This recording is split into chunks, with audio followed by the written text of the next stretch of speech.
This is an important day. It's not the end of the struggle, but it's a very important step forward. Let's keep it going. We're not stopping here.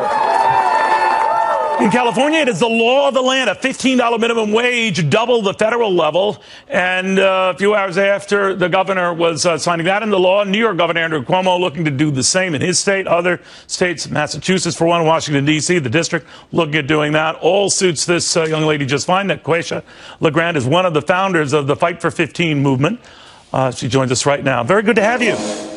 Hi, Neil. How you doing? I'm okay. Good to be here. You know, do you find this a little bit too fast, too much too fast? I mean, even some liberal economists, some union economists are saying we could see when the president first proposed, you know, a $9.25 minimum wage and up to 10 over a number of years, that was doable in stages. This is too much too fast. A lot of people are going to lose their jobs. You say what? No, I say this is great that it's happening fast. People are losing their jobs now as we speak.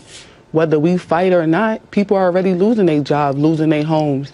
And this is the way that us standing in solidarity, standing together, this is the way to keep us together and have job security. So by this moving rapidly the way it is, it's definitely great for all low-wage workers around this country.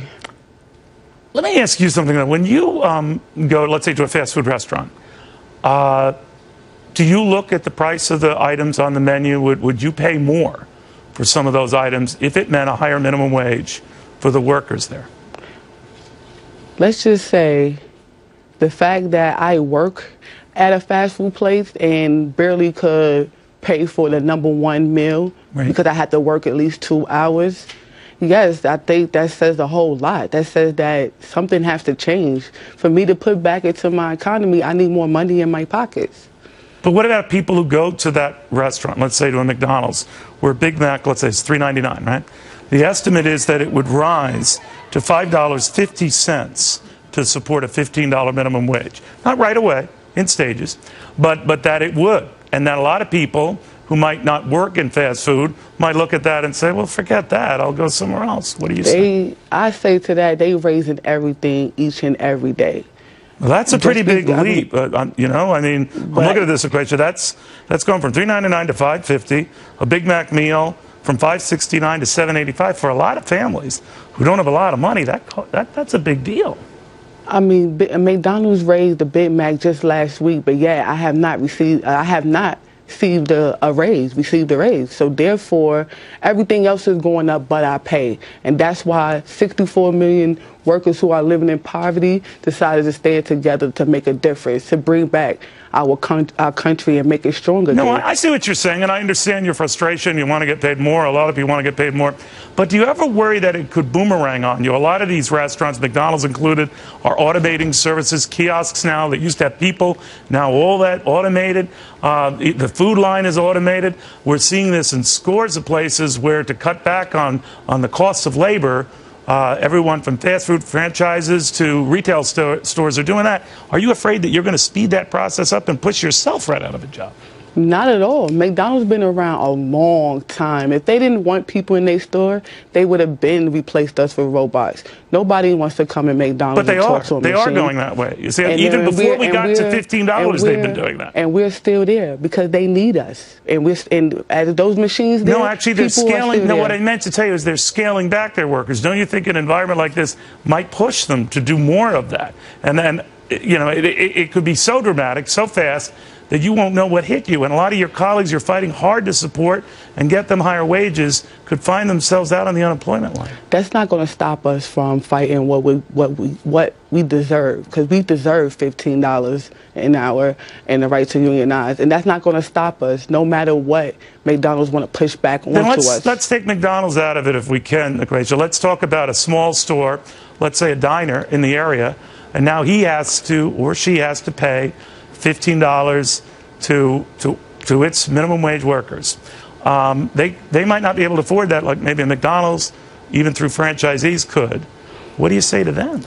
Well, what I say to that, Neil, actually today I just read in the Washington Post that a Republican posted a research that 80% of business owners agree already to raising the minimum wage, because they know for a fact if if we have more money, we be able to put money back into I remember the story you're the referring community, and so therefore, okay. Business owners already agree. No, I didn't mean to jump on your question. I think that same study said everyone agrees, or most that they talk to, for a hike in the minimum wage. I think there should be a hike in the minimum wage. I think that effectively doubling the federal rate to $15 is a little abrupt, don't you think? Let's just say this now. When we came out with this message, it was to attack these corporations who is making billions in dollars each and every day off our backs, who know for a fact that they could pay us more than what they're paying us now. They couldn't afford it. They couldn't afford it. But when I was looking at all those protesters, I didn't see many young kids or kids, high school, college, who are the lion's share of those minimum wage jobs. I didn't see them out there. I saw a lot of union guys out there. And I'm wondering if this was more a union issue than it was an issue for people who really want that hike. Neil, I don't know what you was looking at, but I definitely not traveled across this country and met different workers across this country. So I know for a fact there's many of low-wage workers on these front lines. All right, so all the union workers that I did see here in New York, that I did see in Chicago, that I did see in Atlanta, that I did see in Houston, that I did see in LA, that I did see in San Francisco, they weren't there? They weren't there.